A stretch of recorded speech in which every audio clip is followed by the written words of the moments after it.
Hello friends. तो कैसे हैं आप लोग? उम्मीद करता हूं कि आप लोग अच्छे होंगे और स्वस्थ होंगे। तो ये बेसिक मैथ्स का हम लोगों का लेक्चर नंबर 2 है।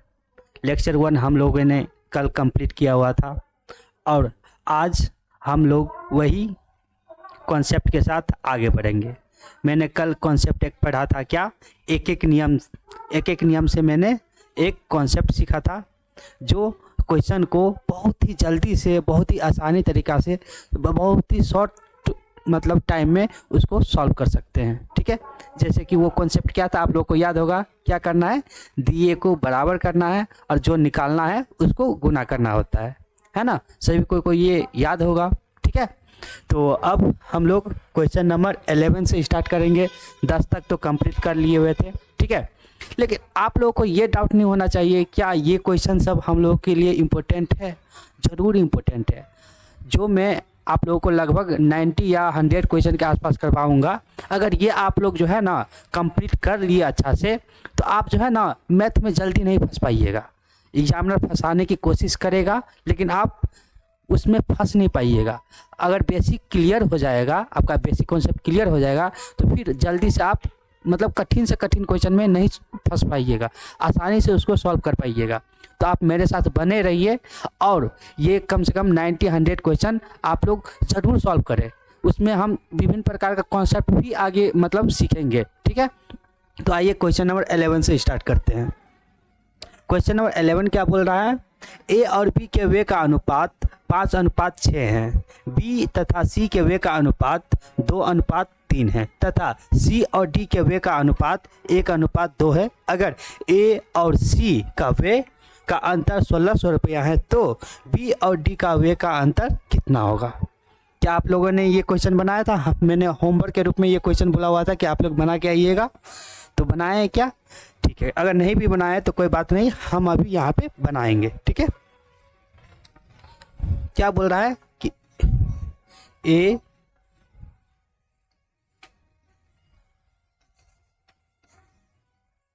जस्ट सेकेंड,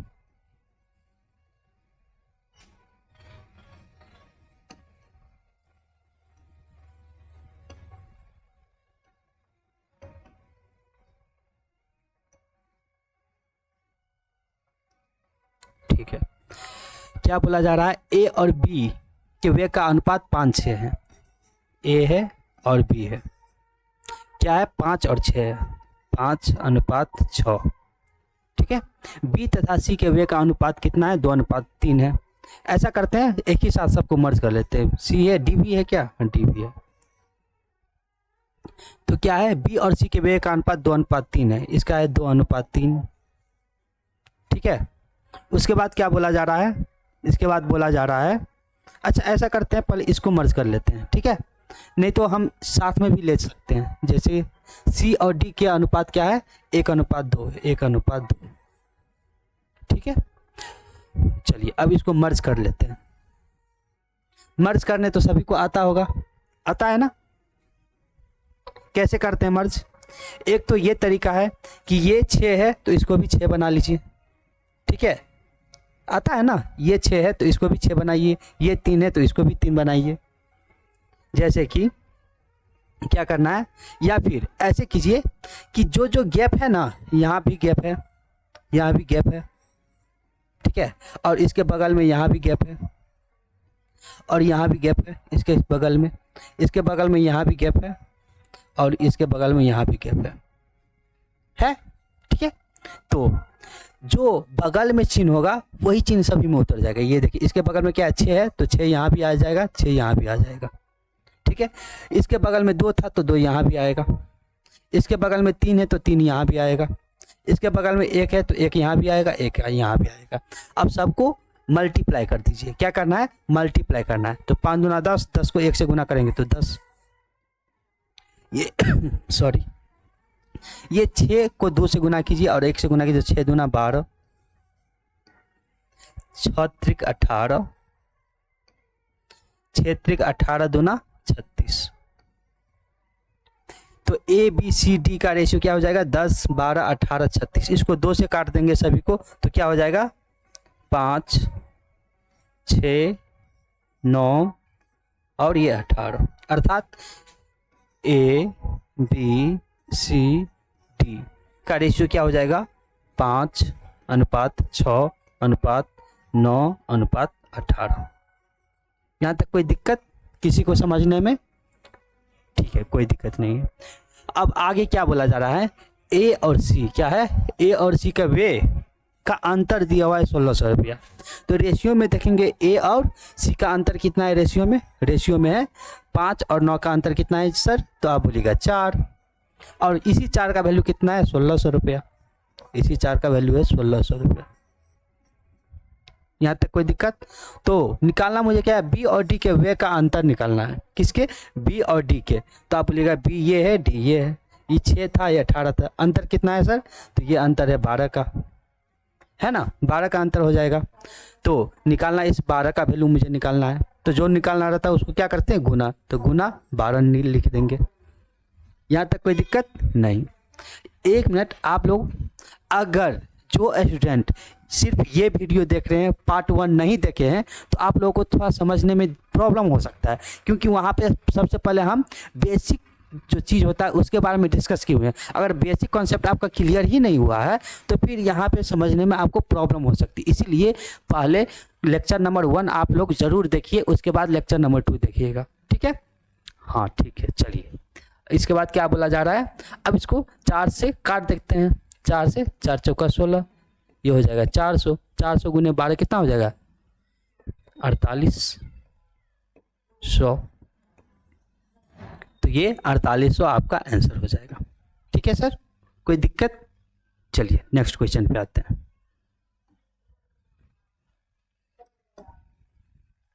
ये क्वेश्चन बनाइए तो आप लोग।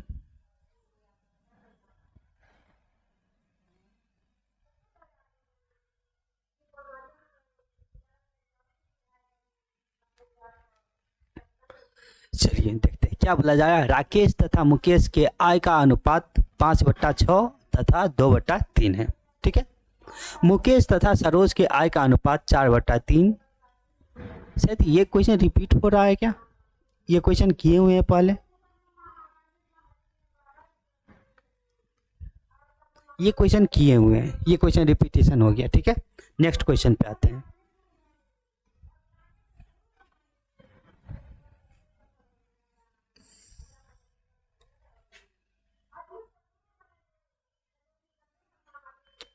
क्वेश्चन नंबर 13, ये देखिए बोला जा रहा है ए की राशि बी की राशि का। सर ये रिपीटेशन क्वेश्चन सब आ रहा है,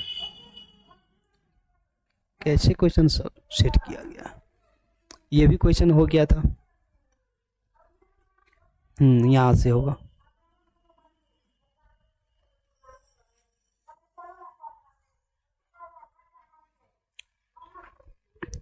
ये क्वेश्चन बनाइए तो आप लोग जरा, 2 मिनट टाइम है। इस टाइप का एक क्वेश्चन आप लोगों को बताए थे ना 22.22% वाला, हाँ उसी टाइप का ये भी है। इसको बनाइए तो आप लोग, 2 मिनट का समय है आप लोगों के पास, 2 मिनट सॉरी 1 मिनट।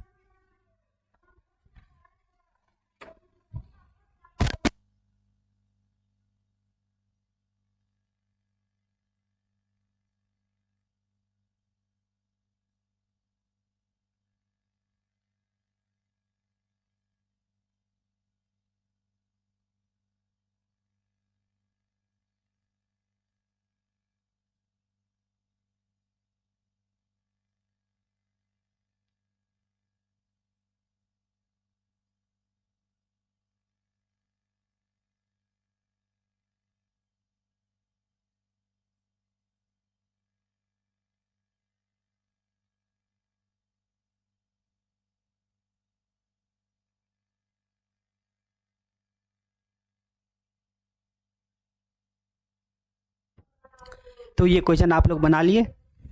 अच्छा, बनाने से पहले ऐसा करते हैं ना, आप लोग परसेंटेज से जो है ना फ्रैक्शन में कन्वर्ट करने में थोड़ा दिक्कत होता होगा, ठीक है।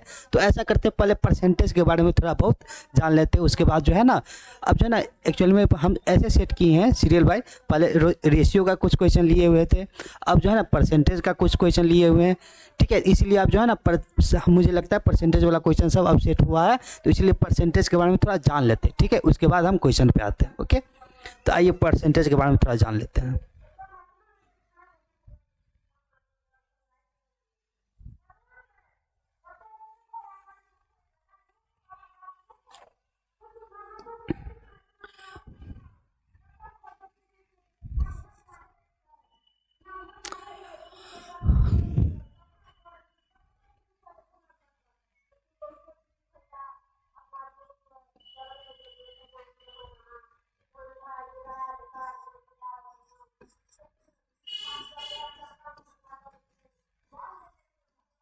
परसेंटेज को क्या कहते हैं? प्रतिशत। ठीक है, ठीक है ना। चलिए, तो प्रतिशत मतलब एक्चुअली में होता क्या है? तो यहां पे हम देख रहे हैं क्या है, प्रति और शत। प्रति मतलब क्या होता है? देखने से लग रहा है कि प्रति मतलब प्रत्येक, मतलब एक, और शत मतलब क्या होता है? शत मतलब शतक। जैसे आप लोग सुने होंगे कि सचिन तेंदुलकर शतक मार दिए, विराट कोहली शतक मार दिए। शतक अर्थात क्या होता है? 100। क्या होता है? 100। और प्रति मतलब क्या होता है? एक। ठीक है। प्रतिशत मतलब क्या हुआ? प्रतिशत को हम लोग ऐसे चिन्हित करते हैं। तो प्रतिशत मतलब क्या होता है कि 100 में एक। क्या हुआ? 100 में एक को हम क्या बोलेंगे? 100 में एक को हम प्रतिशत बोलते हैं। बात समझ में आया? प्रतिशत मतलब क्या हुआ? 1/100, अर्थात 100 में जो एक हिस्सा है उसको हम प्रतिशत बोलते हैं। 100 का 1वां हिस्सा क्या होता है? प्रतिशत। यहां तक कोई दिक्कत आप लोगों को? जैसे कोई बोलता है कि मान के चलिए कि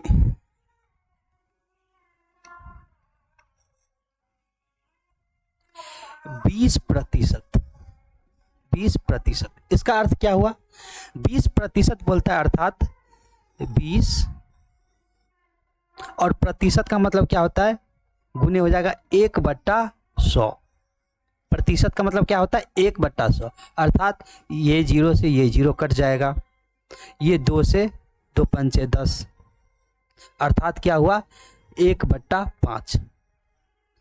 20% एक्चुअली में इसको अगर फ्रैक्शन में बोला जाए लिखने के लिए तो 20% बराबर क्या होगा? 1/5। 1/5 ही 20% हुआ, और 20% ही 1/5 हुआ। बात सेम है। या आप 20 बोलिए, 20% बोलिए, या 1/5 बोलिए, 20% ही हुआ। तो 1/5 को हम प्रतिशत में कन्वर्ट कर सकते हैं, तो वो भी 20% होना चाहिए। तो प्रतिशत में कन्वर्ट करने के लिए क्या करना पड़ता है कि 100 से मल्टीप्लाई करना होता है। क्या करना होता है सर? तो 100 से मल्टीप्लाई करना होता है, क्योंकि 100 में हम तुलना कर रहे हैं ना, प्रतिशत 100 में तुलना हो रहा है, इसीलिए किसी संख्या को प्रतिशत में लिखने के लिए हमको उसको 100 से गुना मल्टीप्लाई करना होता है। ठीक है, तो गुने 100 करेंगे। ठीक है, तो 100 से 5 से काटिए, 5 से 20 मरतबार कट जाएगा, अर्थात क्या हुआ? 20%। ये 20 बचा ना, यही क्या हो गया? 20%। प्रतिशत में कन्वर्ट करने के लिए हम 100 से गुना करते हैं, और किसी भी संख्या को फ्रैक्शन में कन्वर्ट करने के लिए क्या करते हैं सर? प्रतिशत रहे तो 1/100 से मल्टीप्लाई करते हैं। बात समझ में आया? ठीक है, अब यहाँ तक कोई दिक्कत नहीं? प्रतिशत समझ गए क्या होता है? ठीक है। हाँ, तो मैं आप लोगों को अगर बोलूं कि 500 का 20% क्या होगा, तो आप लोग तो बहुत जल्दी से निकाल लीजिएगा। कैसे निकाल लीजिएगा? तो 500 लिखिएगा और गुने 20 गुने 1 एक्चुअल में देखिए 20 गुने प्रतिशत को 1/100 लिखते हैं। एक्चुअली में ऐसे होता है, लेकिन क्या होता है? 20 को 1 से गुना करेंगे तो 20, और 20 को 1 से गुना करेंगे तो 20 ही होगा ना, और बट्टा में 100 हो जाता है। इसीलिए हम किसी भी संख्या को जो है ना, जैसे 20% है तो 20% को 1/100 मतलब प्रतिशत को 1/100 लिखते हैं ना, तो इसीलिए 20% को हम 20/100 डायरेक्ट ही लिख देते हैं, क्योंकि 1 को 20 से गुना करेंगे तो 20 ही रहेगा ना। इसीलिए यहाँ पे हम कैसे करते हैं कि 500 गुने 20/100, 20%, ऐसे होता है ना। ठीक है, तो 00 से 00 कट गया, तो 20 को 5 से गुना कर दिए तो 100, अर्थात 500 का 10% क्या निकला 100। यहाँ तक कोई दिक्कत? एकदम बारीकी से, एकदम बेसिक से हम उठेंगे हाई लेवल तक, तो इसीलिए हम एकदम बेसिक से ले जा रहे हैं। बेसिक नॉलेज भी रहना बहुत ज़रूरी है, ये नहीं कि डायरेक्ट हम ऊपर उड़ गए बस और नीचे का कोई था पता नहीं है। इसलिए धीरे धीरे स्टेप बाय स्टेप आगे बढ़ेंगे, ठीक है। आइए नेक्स्ट चीज़ समझते हैं। अब क्या समझते हैं? अब ये समझते हैं कि जैसे अभी तो आप 20% निकालना समझ गए, तो ये बताइए अगर बोला जाए कि 500 नहीं 300 मान के चलिए,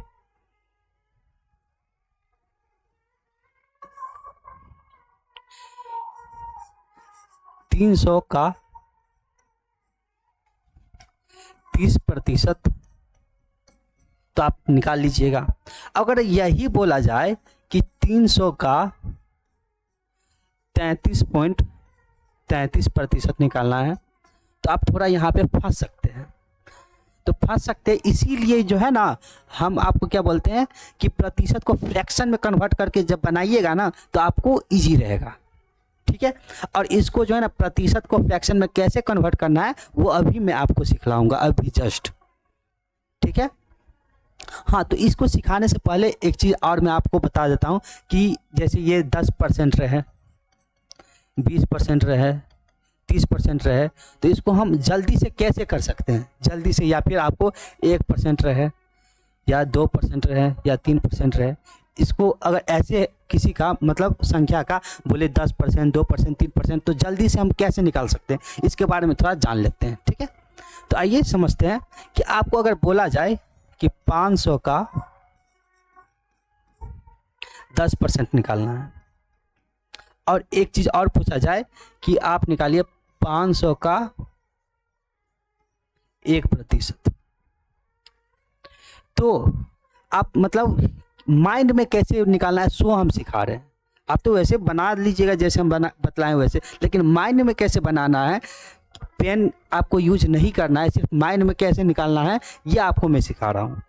क्या करना है, अगर 1% बोले तो जिधर से आप गिनते हैं ना, इक्का इस साइड से गिनते हैं ना, इक्का दहाई सैकड़ा ऐसे, तो अगर 1% बोला जाए तो 2 संख्या के बाद क्या हो जाएगा, दशमलव हो जाएगा। क्या हो जाएगा सर, 2 संख्या के बाद दशमलव हो जाएगा। तो 2 संख्या के बाद दशमलव हो जाएगा, दशमलव के बाद 0 है तो 0 का कोई वैल्यू नहीं रहता है, होता है ना, 0 का कोई मतलब, दशमलव के बाद जो 0 आता है उसका कोई वैल्यू नहीं रहता है। तो क्या हो गया, बचा इधर क्या 5, अर्थात 500 का 1% क्या हो जाएगा 5। इसी तरह 500 का अगर 10% बोला जाए, क्या बोला जाए 500 का 10%, तो इधर इकाई की तरफ से इधर क्या बोले थे, दहाई के बाद दशमलव होगा, इधर दहाई के बाद दशमलव होगा, लेकिन 10% बोला जाए तो 1 अंक के बाद ही दशमलव होगा। कितने अंक के बाद, 1 अंक के बाद दशमलव होगा, लेकिन 1% में 2 अंक के बाद दशमलव होगा। यहाँ तक कोई दिक्कत? तो 10% है तो 1 अंक के बाद दशमलव होगा, तो इसीलिए क्या हो जाएगा 50, अर्थात 500 का 10% 50 रुपया। कोई दिक्कत यहाँ तक? चलिए ये बात समझ गए। इसी तरह आपको अगर बोला जाए कि 500 का 2% क्या होगा, तो 2% पहले क्या करेंगे, बेस क्या है 1% और 10%। 1% कैसे निकालना है आप समझ गए, और 10% कैसे निकालना है वो भी समझ गए। तो अगर 2% बोले ना तो डायरेक्ट बेस क्या होता है 1%। 1% निकालेंगे, पहले क्या निकालेंगे 1%। तो 1% क्या होता है, 1 अंक के बाद दशमलव होता है ना, मतलब सॉरी 2 अंक के बाद दशमलव, तो क्या हो गया 5। 5 क्या होता है 1%, हमको 2% निकालना है, अर्थात 1% का 2 गुना होता है 2%, होता है ना, 1% का 2 गुना होगा ना 2%, इसीलिए तो हम 1% निकाले तो 5 है, तो 2% निकालना है तो क्या हो जाएगा 2 गुना हो जाएगा, तो 5 का 2 गुना क्या हो जाएगा 10। इसी तरह 3% निकालना हो तो ये भी 3 गुना हो जाएगा, 4% निकालना हो तो ये भी 4 गुना हो जाएगा, 5% निकालना हो तो ये भी 5 गुना हो जाएगा। हाँ 5% में आप ऐसा भी कर सकते हैं कि पहले 10% निकाल लीजिए, क्या, जैसे 500 का 5% निकालना है तो क्या करेंगे, बेस क्या है 10% है और 1% है, तो 10% निकाल लेंगे। 10% कितना हो जाएगा, 10% हो जाएगा 50। हमको 5% निकालना है, तो नहीं है ना, ये 10 का आधा है, 10 का हाफ है 5%, तो 50 आया था 10%, तो उसका हाफ क्या हो जाएगा 25, तो इसको भी हाफ कर देंगे अर्थात 25 हो जाएगा। कोई दिक्कत? या फिर 1% निकाल लीजिए और 1% का 5 गुना है 5%, तो ये भी हो जाएगा 5 गुने 5, 5 गुना कर देंगे। ठीक है, समझने में। इसी तरह अगर बोला जाए 30% क्या होगा इसका, तो पहले 10% निकाल लेंगे और 10% का कितना गुना है 30%, तो 3 गुना है, तो इसका भी 3 गुना कर देंगे, तो 50 का 3 गुना कितना हो जाएगा 150। समझ गए? चलिए अब थोड़ा प्रतिशत को फ्रैक्शन में कैसे मतलब याद करना है, सो थोड़ा मतलब आपको चार्ट दे देते हैं और उसको जो है ना आपको याद करना है। ठीक है, याद करना ही करना है, इससे क्या होगा आप स्पीड से बना पाएंगे क्वेश्चन को। ठीक है सर, तो कम से कम 12-13 तक जो है ना फ्रैक्शन, प्रतिशत टू फ्रैक्शन आप लोग याद कर ही लीजिए। फिलहाल 12 से मतलब 12, 10 या 12 तक कम से कम याद कर लीजिए, लेकिन हाँ जब चैप्टर वाइज पढ़ाएंगे तो कम से कम आप 1 से 20 तक ज़रूर याद कर लीजिए। 20 नहीं तो मतलब 15, 16, 17 तक चलेगा। ठीक है, अभी फ़िलहाल में 1 से कम 12 तक आप ज़रूर अभी देख लीजिए। तो क्या होता है सर, 1 अपने आप में क्या होता है 100% होता है। 1 क्या होता है 100%, और 1/2, 1/2 क्या होता है 50%। 1/3 क्या होता है, 1/3 होता है 33.33%। 1/4 क्या होता है, ये होता है 25%। अभी फिलहाल मैं उतना डिस्कस नहीं कर रहा हूँ, लेकिन जब प्रतिशत चैप्टर पढ़ाएंगे ना स्पेशली, वहाँ पे ज़्यादा डिटेल में हम पढ़ेंगे कि ये ऐसा क्यों होता है, डिस्टर्ब जो भी कंफ्यूजन रहेगा उसमें आपको दूर हो जाएगा। ठीक है, फिलहाल आप जो है ना इसको ज़रूर याद कर लीजिए। 1/5 क्या होता है, 1/5 होता है 20%। हाँ 33% दशमलव हटाएंगे ना तो इसको हम 33.1/3% भी इसको हम ऐसे भी लिख सकते हैं। तो ये नहीं एग्ज़ाम में ये आया तो फिर हम कंफ्यूज हो गए कि ये क्या था भाई, तो ये और ये सेम ही चीज़ है, यहाँ पे पूर्णांक में हो गया, यहाँ पे दशमलव में हो गया। ठीक है, चलिए 1/6, 1/6 होता है 16.66%। इसको पूर्णांक में लिखते हैं 16.2/3%। ठीक है, 1/7 ये होता है 14.28%। इसको हम 14.2/7% ऐसे भी लिख सकते हैं। एक होता है 1/8, ये क्या होता है 1/8, ये होता है 12.5%। इसको हम 12.1/2% के रूप में भी लिख सकते हैं। एक होता है 1/9, इसको हम जो है ना क्या कहते हैं 11.11% होता है, इसको हम 11.1/9 ऐसे भी लिख सकते हैं। एक होता है आपको 1/10, ये तो सभी को जानते हैं क्या होता है 10%। ठीक है, और इसके बाद क्या होता है 1/11, इसको हम 9.09% के रूप में भी लिख सकते हैं, या फिर 9.1/11% ऐसे भी लिख सकते हैं। 1/12 ये होता है 8.33%, इसको हम 8.1/3% ऐसे भी लिख सकते हैं। 1/1/13 यहीं तक रहने दीजिए। ठीक है, 12 तक कम से कम चलिए इसको भी लिख देते हैं। ये होता है 7.69%, इसको हम लिख सकते हैं 7.9/13%, यहाँ तक रहने दीजिए फिलहाल। वैसे चलिए एक और लिख ही लेते हैं जब लिख रहे हैं तो। एक होता है 1/14, ये होता है क्या होता है 7.14%, इसको हम 7.1/7 के रूप में भी लिख सकते हैं। ठीक है, फिलहाल आप लोग यहाँ तक ज़रूर फ्रैक्शन टू परसेंटेज याद कर लीजिए, ये याद करना ही करना है। अगर ये याद नहीं कीजिएगा तो जो आप 10 सेकेंड में क्वेश्चन सॉल्व करना चाहते हैं उसको सॉल्व करने में आपको 30 सेकेंड लग सकता है। ठीक है, इसीलिए इसको याद कर ही लीजिए, इससे आपका क्या होगा स्पीड बढ़ेगा। ठीक है, हाँ कर ही लीजिए, और आपको जो है ना इजी भी लगेगा, मतलब प्रतिशत का सवाल सॉल्व करने में, इसलिए इसको याद करना बहुत ज़रूरी है। ऐसे एक, ये तो सभी को जान, 1/2 50%, 1/3 33.33% या 33.1/3% होगा।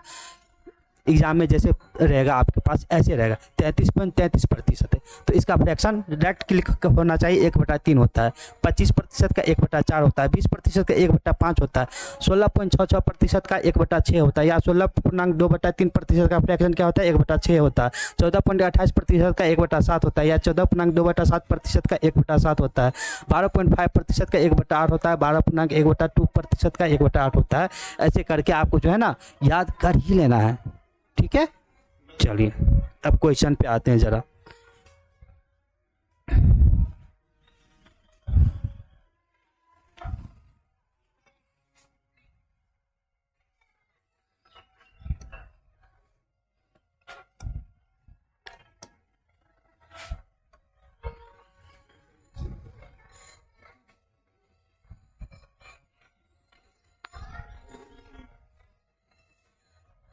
तो आप लोग इसका नोट जरूर बनाइए, नोट बना रहे हैं ना आप लोग, नोट जरूर बनाइएगा। इसी क्वेश्चन पे थे क्या?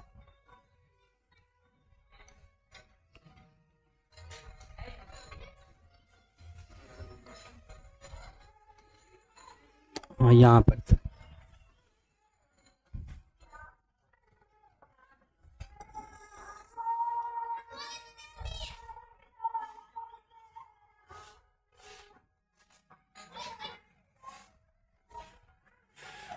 चलिए ये क्वेश्चन बनाइए। तो अब हाँ एक बात तो कहना भूल गए थे आप लोगों को, क्या कहना भूल गए थे,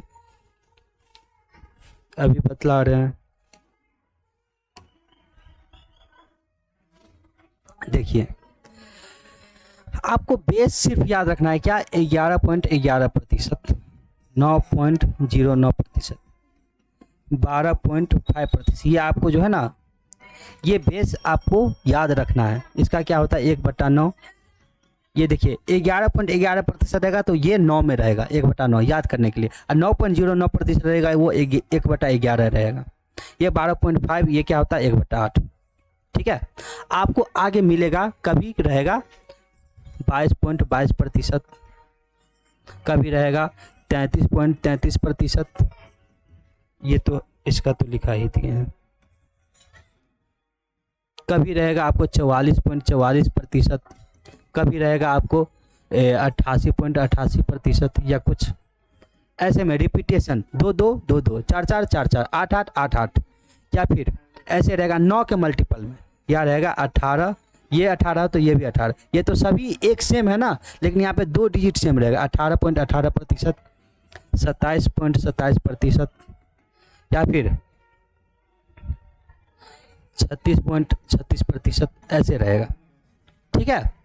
तो क्या आप लोगों को नहीं लग रहा है ये 11 का मल्टीपल है इसका, ये भी 11 का मल्टीपल है, ये भी 11 का मल्टीपल है। ये देखिए 9 है, 9.09, तो ये भी इसका मल्टीपल है, 2 गुना है, ये इसका 3 गुना है, ये इसका 9 चौक 36, सब 9 का मल्टीपल है, ठीक है। तो इसको कैसे निकालेंगे, आपको बेस याद है 11.11% का 1/9 होता है। तो ये नहीं लग रहा है कि 11.11% का 2 गुना है, 11.11% का फ्रैक्शन क्या होता है 1/9 होता है, और ये 2 गुना है तो ये भी 2 गुना हो जाएगा, अर्थात क्या हो जाएगा 2/9। बात समझ रहे हैं आप लोग। जैसे इसको देखते हैं, ये क्या था 44.44, तो क्या है 11.11% का 4 गुना है, इसका होता है 1/9 होता है, ये 4 गुना है तो ये भी 4 गुना हो जाएगा, अर्थात क्या हो जाएगा 4/9 हो जाएगा। इसी तरह ये देखिए 11.11% का कितना है 8 गुना है, इसका होता है 1/9 होता है, ये 8 गुना है तो ये भी 8 गुना हो जाएगा, तो क्या हो जाएगा 8/9 हो जाएगा इसका फ्रैक्शन, ठीक है। इसी तरह ये देखिए ये क्या है, ये है 9.09% का 2 गुना है, इसका क्या होता है सर, तो आप बोलिएगा 1/11 होता है, ये 2 गुना है तो ये भी 2 गुना हो जाएगा, अर्थात क्या हो जाएगा 2/11 हो जाएगा। इसी तरह ये देखिए ये क्या हो जाएगा 9.09% का कितना है सर, तो आप बोलिएगा 3 गुना है। तो इसका होता है 1/11, तो ये 3 गुना है तो ये भी 3 गुना हो जाएगा, तो क्या हो जाएगा 3/11 हो जाएगा। ठीक है, ये 11। कोई दिक्कत यहाँ तक? चलिए अब आगे बढ़ते हैं। यहाँ तक कोई दिक्कत नहीं ना? ठीक है, इसको हटा दे क्या? इसी तरह ये भी, चलिए आगे उसको हम बता देंगे। इसका हो जाएगा जैसे, ये देखिए एक बार देख लेते हैं। 12.5% का दुगुना क्या होता है, ये आएगा क्वेश्चन में। 25% आराम से आप निकाल सकते हैं, लेकिन ये 3 गुना अगर कर दिया जाए, ये 3 गुना, तो क्या हो जाता है 37.5% होता है। कितना होता है 37.5%, कितना गुना 3 गुना। तो ये देखिए ये 3 गुना की है तो ये भी 3 गुना हो जाएगा। कितना गुना 3 गुना, तो क्या हो जाएगा 3/8। 37.5% आपको आएगा तो ये क्या हो जाएगा 3/8 हो जाएगा, क्योंकि 12.5% का 3 गुना है। कितना गुना 3 गुना, तो ये भी 3 गुना हो जाएगा, तो ये क्या हो जाएगा 3/8। ठीक है, चलिए अब क्वेश्चन पे आते हैं।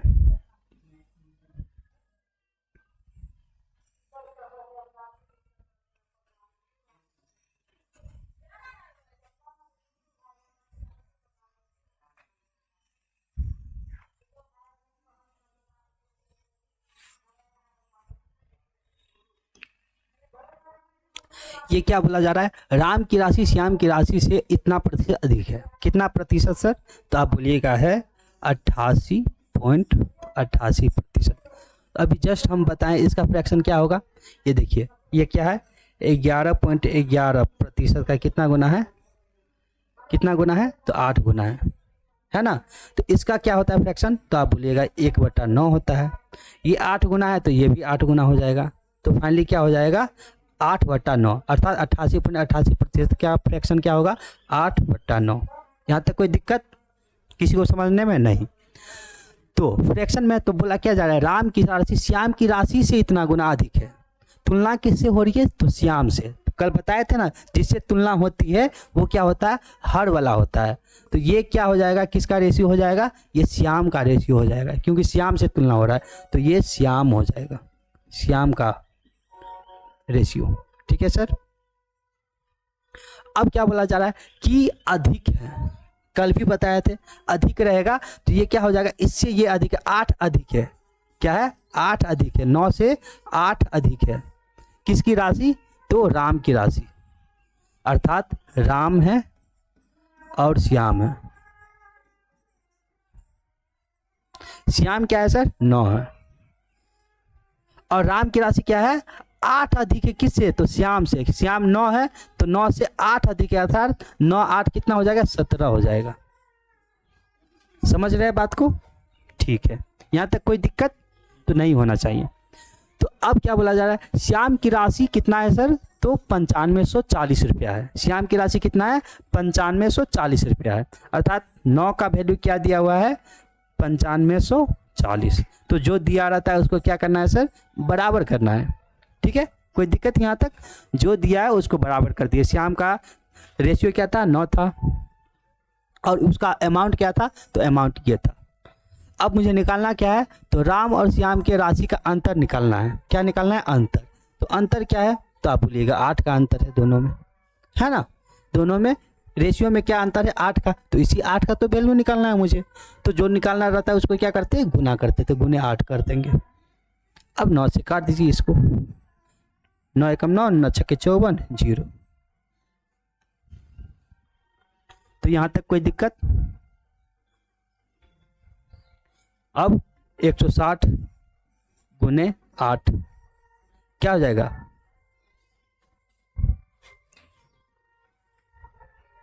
हो गया ना। चलिए ठीक है, अब नेक्स्ट क्वेश्चन पे आते हैं।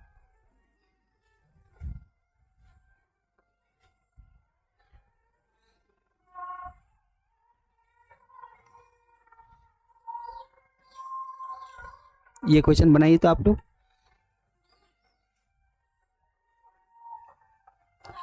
अभी जस्ट हम बताए हैं ना आपको ये चीज कि दोनों अगर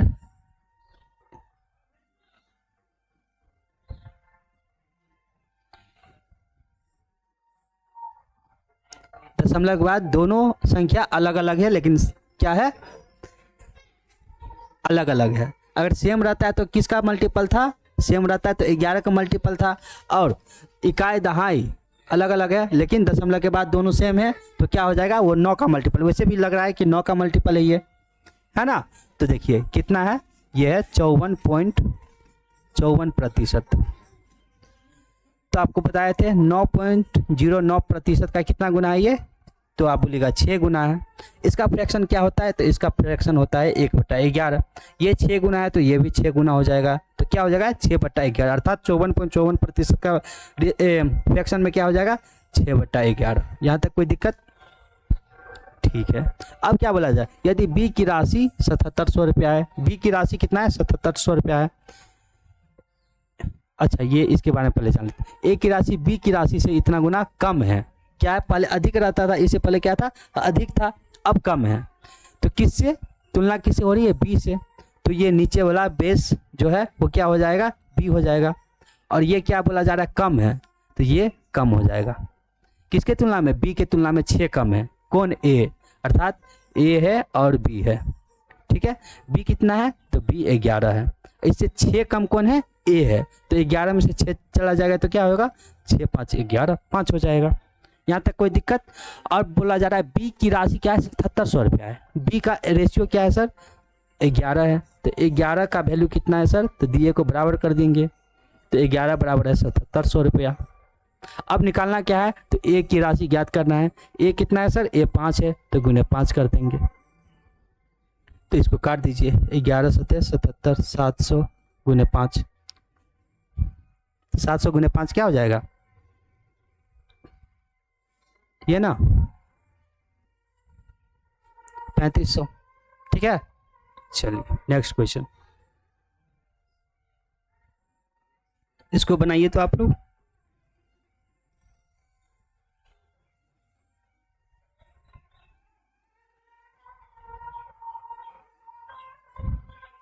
ये क्या बोला जा रहा है, 2 व्यक्तियों ने संसद का चुनाव लड़ा, विजयी उम्मीदवार ने कुल वोटों का 57% प्राप्त किया और 42,000 मतों से जीत गया। कुल वोटों की संख्या ज्ञात करना है, वैसे कुल वोटों की संख्या क्या है।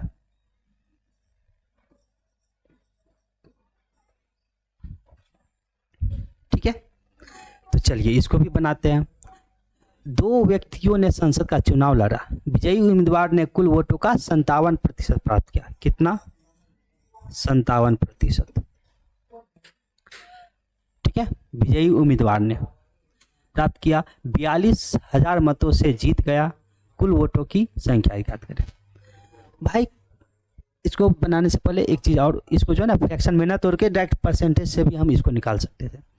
कुल आदमी जो वोट दिया, ठीक है, मान के चलिए कोई भी संख्या, दुनिया का कोई भी संख्या अगर इंटीजर है, मतलब मान के चलिए कि 1 2 3 4 5 6 7 कोई भी संख्या हो, ठीक है, वो अपने आप में क्या होता है पूर्ण होता है, 100% होता है। 5 है तो 5 क्या है अपने आप में, भाई ये 5 है कि 100% ये क्या है 5 है।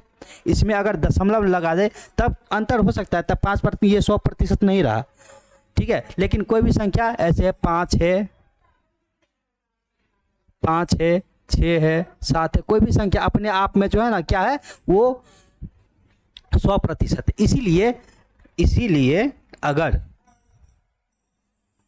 इसीलिए जो वोट दिया होगा, कोई संख्या होगा, संख्या में आदमी होगा, 2 व्यक्तियों ने, हाँ संख्या में आदमी होगा, तो वो अपने आप में जो संख्या होगा वो अपने आप में क्या होगा 100% होगा। मान के चलिए 400 वोट पड़ा होगा, 500 वोट पड़ा होगा, 600 वोट पड़ा होगा, कुछ भी पड़ा होगा, ठीक है, वो जो संख्या होगा वो अपने आप में 100% रहा होगा ना। हाँ, तो यहाँ पे बोला जा रहा है कि विजयी उम्मीदवार ने कुल वोटों का 57% प्राप्त किया और 42,000 मतों से जीत गया। तो कुल वोटों की संख्या, तो कुल वोट वो जो भी होगा वो अपने आप में क्या होगा, तो 100% रहा होगा, अपने आप में क्या रहा होगा 100% रहा होगा, ठीक है। तो यहाँ तक कोई दिक्कत, 100% रहा होगा। बोला क्या जा रहा है कि विजयी उम्मीदवार ने कुल वोटों का 57% प्राप्त किया। कितना प्राप्त किया है 57, तो 100% में से जो विजय हुआ है, विजय मतलब जो जीता है वो क्या है 57% प्राप्त किया है। यहाँ तक कोई दिक्कत? तो जो हारा होगा वो कितना प्राप्त किया होगा? तो अर्थात 100 में से 57 को हटा देंगे, अर्थात कितना प्राप्त किया होगा? 43%। जो हारा होगा उसको 43% आया होगा, है ना। यहाँ तक कोई दिक्कत समझने में? चलिए कोई नहीं। अब क्या हमको बोला जा रहा है, ये राशि ये जो है 42,000 मतों से जीत गया। कौन जीता है? विजयी उम्मीदवार ने कुल वोटों का 57% प्राप्त किया और 42,000 मतों से जीत गया। कितने मतों से? तो 42,000 मतों से, अर्थात एक्स्ट्रा कितना आया? 42,000 वोट एक्स्ट्रा आया। किसको? जो जीता था उसको। लेकिन यहाँ पे देखिए हारा जो था उसको 43% आया था और जीता है उसको 57%। तो कितना एक्स्ट्रा ये जीता है? प्रतिशत में कितना एक्स्ट्रा आया है इसको? कितना एक्स्ट्रा आया है? तो 7 में से 3 गया तो कितना होगा? 4। 5 में से 4 गया तो 1, अर्थात एक्स्ट्रा कितना मिला होगा इसको? इससे एक्स्ट्रा 14,000 एक्स्ट्रा मिला होगा। कितना मिला होगा एक्स्ट्रा? 14,000। और इसी जो एक्स्ट्रा 42,000 एक्स्ट्रा वोटों से जीता है, यही 14% का वैल्यू है। तो 14% बराबर जो दिया है उसको बराबर करेंगे। 14% बराबर कितना हो जाएगा? 42,000। कोई दिक्कत ये समझने में? अच्छा नहीं समझ, अगर जिसको समझ में आ गया वो ठीक है, जिसको नहीं समझ में आया वो भी ठीक है, क्योंकि आगे और क्वेश्चन इस टाइप का आएगा तो हम वहाँ पे डिस्कस करेंगे। धीरे धीरे आपको समझ में ज़रूर आएगा, ठीक है। चलिए, तो 14% का वैल्यू कितना था? 42,000। तो दिए को बराबर कर दिए। मुझे निकालना क्या है? कुल वोट। तो कुल वोट अपने आप में क्या हम माने थे कि 100%। तो गुने क्या हो जाएगा? जो निकालना है वो गुने हो जाएगा, गुने 100%। तो प्रतिशत से प्रतिशत तो कट ही जाना है, कोई मतलब नहीं रहा, ठीक है। अब इसको काट देते हैं 14 से 14 या 42, 3,000। 3,000 गुने 100 कितना हो जाएगा? 3 लाख हो जाएगा ना, 3 लाख हो जाएगा।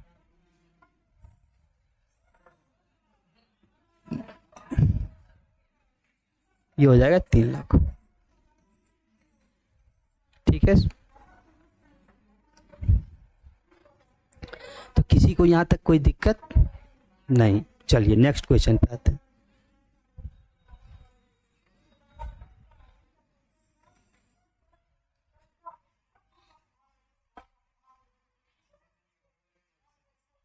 चलिए इसको बनाइए। तो ये क्या बोल रहे हैं? ए ने 900 अंक वाले पेपर में 72% अंक प्राप्त किया तथा दूसरे 700 अंक वाले में 80% अंक प्राप्त किया। अगर परीक्षा फल दोनों पेपर को मिलाकर दिया जाता है तो संयुक्त प्रतिशत अंक ज्ञात करें। ये बना पाएंगे आप लोग? हाँ, कुछ विद्यार्थी बना पाएंगे, हो सकता है किसी को डाउट भी होगा, लेकिन हाँ अधिकतर जरूर बना पाएंगे। चलिए देख लेते हैं इसको। क्या बोला जा रहा है? ए ने 900 अंक वाले पेपर में, ए एक व्यक्ति है, इसका 900 का एक पेपर था। कितना का पेपर था? 900 का, ठीक है। 900 वाले अंक पेपर में 72% अंक प्राप्त किया। कितना ये प्राप्त किया है? 72%। इसको फुल मार्क्स बोलेंगे। क्या था? फुल मार्क्स 900, और ये प्राप्त हुआ था इसको कितना? 72%।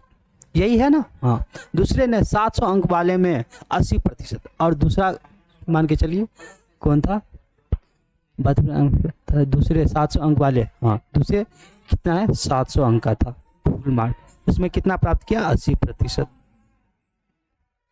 ठीक है।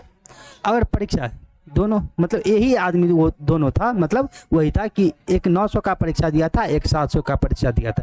इसमें इसको 72% आया था, इसमें इसको 80% आया था। तो बोला जा रहा है क्या? अगर परीक्षा फल दोनों पेपर को मिलाकर दिया जाता है तो संयुक्त प्रतिशत अंक ज्ञात कीजिए। ओवरऑल मतलब संयुक्त प्रतिशत आपको निकालना है, ठीक है। तो आप कुछ विद्यार्थी क्या किए होंगे? 900 का 72% निकाले होंगे, 700 का 80% निकाले होंगे। जो आया होगा उसको जो है ना जोड़ के ओवरऑल प्रतिशत निकाले होंगे। ये भी एक तरीका ठीक है, लेकिन हम आपको क्या बताए थे? रेशियो से बनाइएगा ना, तो अगर देखिए हमको जब भी एक बात हमेशा याद रखिएगा, जब भी अगर एग्जामिनर बोले कि हमको प्रतिशत में आंसर चाहिए, क्या चीज़ में, प्रतिशत में आंसर चाहिए, तो हमको ओरिजिनल वैल्यू का कोई काम नहीं है। जो मूल वैल्यू होगा, जैसे 900 और 700 मूल वैल्यू है ना, इसका हमको कोई काम नहीं है। हम इसको जो है ना रेशियो में भी बना के अगर बनाएंगे तो प्रतिशत उतना ही आना है। कितना आना, प्रतिशत उतना ही आना। हाँ, अगर अमाउंट पूछ ले तब फिर दिक्कत है, लेकिन हमको प्रतिशत में ही आंसर निकालना है, तो ओरिजिनल वैल्यू का हमको कोई मतलब नहीं है। ओरिजिनल वैल्यू को आप रेशियो में तोड़ के बनाइएगा तो वही प्रतिशत आंसर आना है। ये हमेशा बहुत सारा मतलब आपके पास क्वेश्चन आएगा, ठीक है। और एग्जामिनर एकदम डिफिकल्ट मतलब संख्या का मतलब जो है ना नंबर सब 4343 ऐसे ऐसे करके आपको देगा, ठीक है। तो उस वैल्यू का जो है ना हमको कोई यूज ही नहीं करना रहता है। सिर्फ एग्जामिनर आपको घुमाने के लिए ऐसा वैल्यू सब दे देगा कि आप कंफ्यूज हो जाइएगा। लेकिन हमको जब प्रतिशत में आंसर चाहिए होता है तो ओरिजिनल वैल्यू का हमको कोई मतलब कार्य होता ही नहीं है, बस वो नाम मात्र के लिए होता है, ठीक है। तो इसलिए इसको जो है ना आप रेशियो में कन्वर्ट करके बनाइएगा तो इजी रहेगा। तो रेशियो में कन्वर्ट कैसे होगा, तो ये 0 से 0 हटा दीजिए, यहाँ पे बचा क्या, 9 और 7। 9 में कितना 72% और 7 में कितना 80%। अब इसका आप निकालिए। आपको ओवरऑल प्रतिशत निकालने आता है क्या, ऐसे आप ऐसे निकाल पाएंगे क्या ओवरऑल? तो ओवरऑल वैसे प्रतिशत में मैं सिखाऊंगा, लेकिन यहाँ पे थोड़ा जो है ना शॉर्टकट में, लेकिन हाँ सिखा जरूर दूंगा, ठीक है। यहाँ भी लेकिन हम जो है ना शॉर्टकट में यहाँ पे थोड़ा चलेंगे कि कैसे होता है। वहाँ पे आपको बताएंगे उसके पीछे रीज़न क्या होता है, सो वहाँ पे बताएंगे, ठीक है। लेकिन यहाँ भी हम बताएंगे, लेकिन उतना डिटेल में नहीं बताएंगे, लेकिन फिर भी देख लीजिए आप। ये क्या है, 9 का 72% और 7 का 80%, ठीक है। तो क्या हम इसको 72% प्लस 8% लिख सकते हैं? कोई दिक्कत होगा? 72 और 8 को जोड़ेंगे तो 80% आना है ना? तो आप बोलेगा यस सर। तो यहाँ तो 72% श्योर है, यहाँ तो 72% श्योर है, यहाँ 72% श्योर है, और यहाँ भी 72% तो श्योर है। एक्स्ट्रा क्या है, तो एक्स्ट्रा ये 8% है। और किसका 8%? तो आप बोलिएगा 7 का 8%। तो 7 का 8% क्या हो जाएगा सर? 7 को 8 से गुना कीजिएगा तो 8 सत्ते 56% हो जाएगा ना, 56%। 7 को 8 से गुना करेंगे तो कितना हो जाएगा? ओवरऑल यहाँ पे 56% हो जाएगा। तो कितना एक्स्ट्रा हो रहा है सर? तो एक्स्ट्रा यहाँ पे बढ़ रहा है 56%। कितना बढ़ रहा है? 56%। तो हमको ओवरऑल आंसर चाहिए ना, ओवरऑल की कितना होगा, कि मतलब ओवरऑल कहने का मतलब अगर परीक्षा फल दोनों पेपर को मिलाकर दिया जाए, दोनों पेपर को मिलाकर देना है, 2 ही पेपर है, तो ओवरऑल प्रतिशत पूछा कि कितना होगा, ठीक है। तो एक्स्ट्रा हमको 56% आया था, तो दोनों मिला के 56% दोनों में बांटेंगे, किसमें? 9 में और 7 में। तो ये क्या हो जाएगा? 56% बट्टा 9 और 7, 9 और 7 कितना हो जाएगा? तो आप बोलिएगा 16।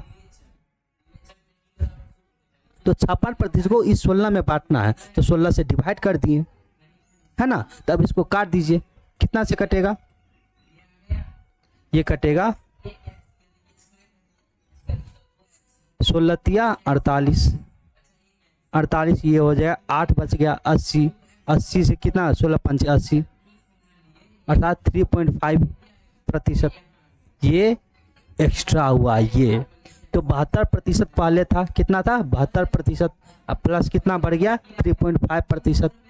तो कितना हुआ? 72 3 75.5%। ये हुआ आंसर आपका। तो आपका ऑप्शन ये ए वाला हो जाएगा। समझ में आया आप लोगों को?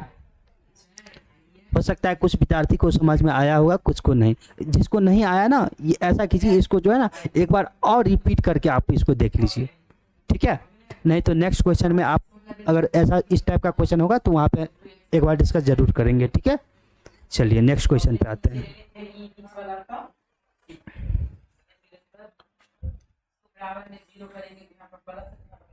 इसको बनाइए तो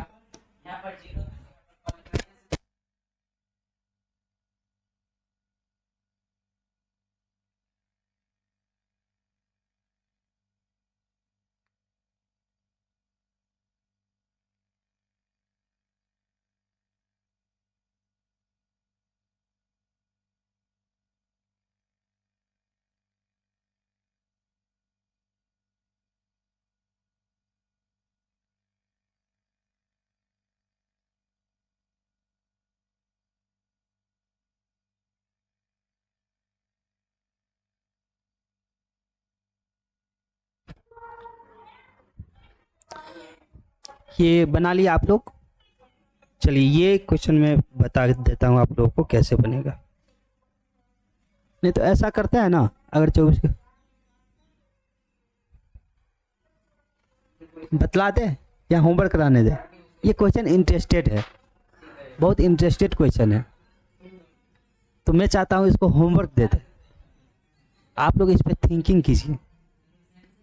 इंटरेस्टेड क्वेश्चन है थोड़ा। हाँ, बहुत विद्यार्थी तो इसको परिचित होंगे, जो अगर प्रीवियस ईयर क्वेश्चन सब दिए होंगे इसे परिचित होंगे, और जो नहीं दिए होंगे उसके लिए थोड़ा नया हो सकता है। लेकिन ये क्वेश्चन भले ही मतलब छोटा है लेकिन इंटरेस्टेड क्वेश्चन है, इसीलिए मैं चाहता हूँ कि आप लोग इसको जो है ना खुद से एक बार ट्राई ज़रूर कीजिए।